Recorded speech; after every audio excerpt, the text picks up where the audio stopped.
Hi guys, this is Pestily and welcome to another Escape from Tarkov video. In this video I'm going to cover the latest Tarkov vlog from the developers. I was hosted by FairTX, and without further ado guys, let's crack straight into it. So first up, the panel today was FairTX hosting it on the Escape from Tarkov or Battlestate Games Twitch page. FairTX is a YouTube streamer, makes some really cool YouTube videos. Be sure to go check them out. I'm going to have a link to all these guys down below, so make sure you go check them all out. Smoke and Cotton, been on previously talking Tarkovs. You guys should be well aware of who he is by now. And then Cerberus Arms, who's a YouTuber that makes really cool YouTube videos. I'm still very new to learning about him, but I've been told he does amazing visual effects. Go check these guys out, subscribe and follow their channels. They're absolutely, let's say, great guys to help out in spreading the news of the Tarkov world. So guys, that's who's on the panel. Alright guys, I've got a lot to cover in this video. I'm going to go through all my points, and I've tried to make it all match up as quickly as possible, or as easily as possible for me to read, because there was a lot of jumping about back and forth on the actual video. So first up, we've got patch 11.5. This patch is focused on primarily performance and fixes, increasing the recoil a little bit and maybe increasing blunt damage just a little bit. There's going to be changes to the audio fixes, including the floor thickness on the interchange, and so you won't be able to hear above and below levels. And overall, this patch is purely there to make it so the game runs smoother with less freezes and that. Now, Nikita did say during the podcast, he released the patch notes. I will make a video about this later on, but it's a performance increase patch. Now, before I go any further, the wipe is not going to be with this patch. They've said they spoke about it during the podcast. The wipe will be either with patch 11.7 or patch 12.0. I will go into further detail with that, but patch 11.5 should be out in about a week's time, maybe 2 weeks. He said that usually they put the patch notes out 2 to 3 days before, and then they release the patch. However, he wanted to release it with the podcast, so he said there's at least one more week, but maybe an extra week just to make sure everything is perfect. Next up, we've got patch 11.7. This is mostly a content patch. It's going to have new guns, possibly the wipe. There's videos of all the mods and that. I've got them all up above, so you'll be able to watch these videos of all the new guns and mods above.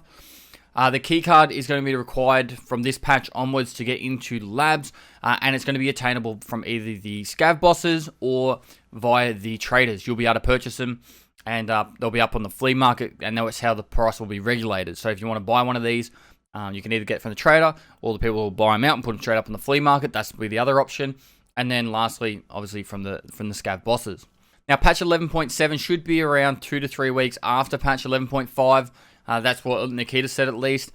And then patch 12 will be after that. Now, there's no real time frame for that one, but this is going to be the biggest patch that Nikita said this is the biggest patch they've ever made. So it's going to have the hideout, where inside the hideout you're going to be able to do crafting for ammunition, etc.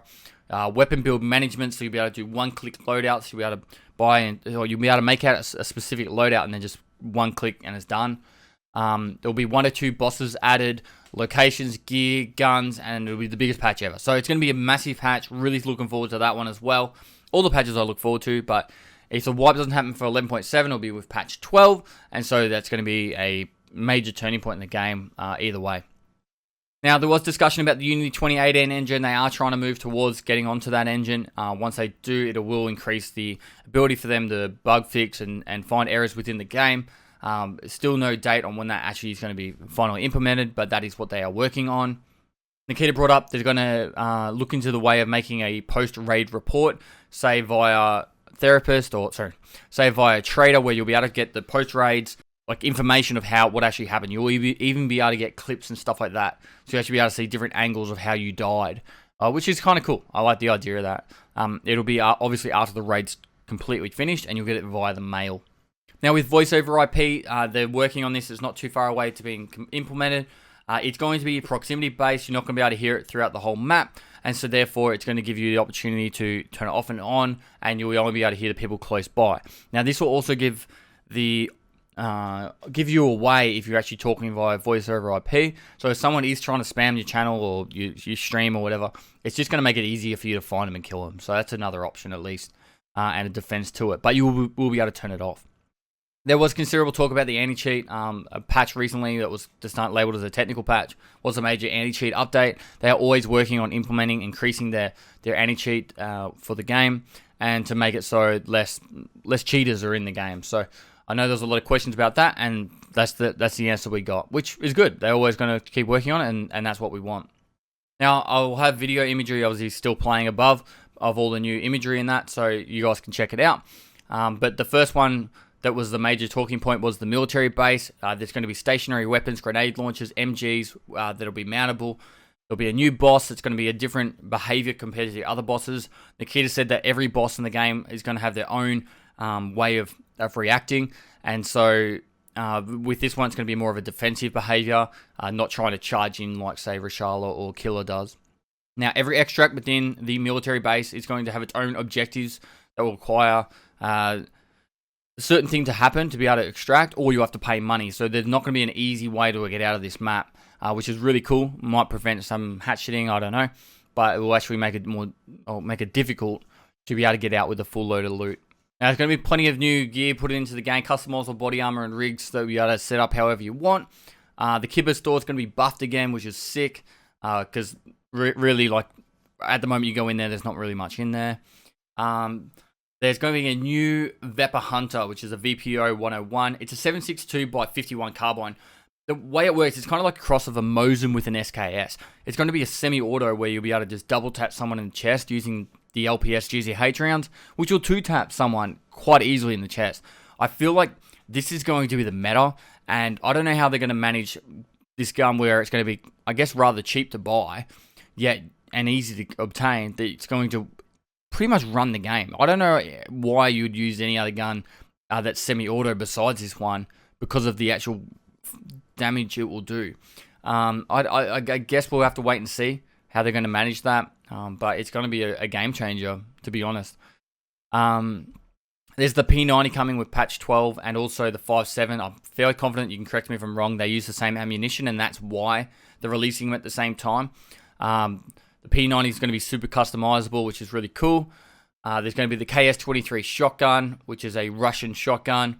And there's going to be the SVD and the MDR, which is an MDR is a 5.56 bullpup. Really cool, kind of like your Steyr, AUG Steyr. And it's well balanced, ergonomic, and does really, like, it's kind of like a different variation of an M4, but it's just a bullpup. Overall, this will be a really cool addition because it's going to be changing up how the guns are. There's going to be different animations, obviously, because it's a bullpup. You load it differently. And these are really cool changes and additions to the game. They are working on also making the offline co-op mode, so we can go into raids offline. Now, for me personally, I know other streamers that do a lot of testing as well. This will be amazing for us to be able to go into a raid without any risk of losing gear, and we can just test gear out. And not worry about or test mechanics out within the game to see if we can actually find those bugs. I do hope that you guys try and do some of that stuff as well if you get the opportunity, if you're interested in it, because it does help make the game better. But it will also make it more user-friendly to newer players that can go in offline mode with their mates and get shown around a map, for example. There was talk about the Kappa container and how it's going to be locked behind a puzzle quest. Still don't really know the details behind it. That was very vague and no one really got any information from it. But it is going to be in the game as a quest, so that's kind of cool. So guys, I'm going to actually finish this one up here because I'm already late to my 1 to 40 twice in the same stream, which is going to go for 36 to 48 hours. But I will take this opportunity really quickly to say thanks, guys, for being absolutely amazing. I think we're just about to hit 40,000 subs on YouTube, which is crazy. Like, you guys have seriously changed my life, and I really do appreciate it. I will be streaming for probably the next 40 odd hours, so if you want to pop over to my Twitch channel, say good day over there, ask me any questions about this stuff, I want to go into have a conversation about it, I'm more than happy to. But to finish up, guys, thanks again for watching. If you liked it, give it a thumbs up, subscribe for future content. I stream on Twitch 6 to 7 days a week. Go down the link below, give me a follow over there, and lastly, I'll see you next time.